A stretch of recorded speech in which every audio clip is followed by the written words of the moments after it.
ലോകകപ്പ് യോഗ്യതാ മത്സരത്തിൽ ബ്രസീലിനെതിരെ 4-1 തകർപ്പൻ വിജയമാണ് അർജന്റീന നേടിയത്.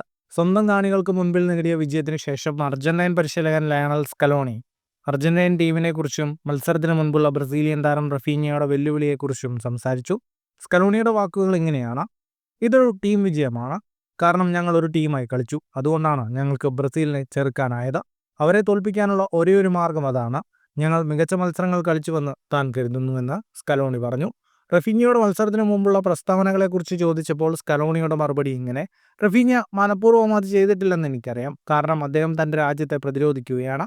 ആരെയും വേദനിപ്പിക്കാൻ അദ്ദേഹം ഉദ്ദേശിച്ചിരുന്നില്ലെന്ന് എനിക്ക് ഉറപ്പുണ്ട്. എന്നാൽ ഒരു മത്സരം തീവ്രമാക്കാൻ പ്രസ്താവനകൾ ആവശ്യമില്ലെന്ന് സ്കലോണി പറഞ്ഞു. കളത്തിനകത്തും പുറത്തും അർജന്റീനയെ തോൽപ്പിക്കാൻ ബ്രസീലിന് കഴിയുമെന്നും അതിനായി ബ്രസീൽ തയ്യാറായി കഴിഞ്ഞുവെന്നും താൻ ഗോളടിക്കുമെന്നുമാണ് റഫീഞ്ഞ മത്സരത്തിന് മുൻപ് പറഞ്ഞിരുന്നത്. എന്നാൽ താരത്തിന് ഗോൾ നേടാൻ സാധിച്ചില്ല. ഈ വിജയത്തോടെ ലാറ്റിൻ അമേരിക്കൻ ലോകകപ്പ് യോഗ്യതാ പട്ടികയിൽ 14 മത്സരങ്ങളിൽ നിന്ന് 31 പോയിന്റുമായി ഒന്നാം സ്ഥാനത്ത് തുടരുന്ന അർജന്റീന ഔദ്യോഗികമായി 2026 ലോകകപ്പിന് യോഗ്യത നേടി. ഫുട്ബോൾ ലോകത്തെ കൂടുതൽ വാർത്തകൾക്കും വിശേഷങ്ങൾക്കുമായി സ്പോർട്സ് കഫേ സബ്സ്ക്രൈബ് ചെയ്യുക.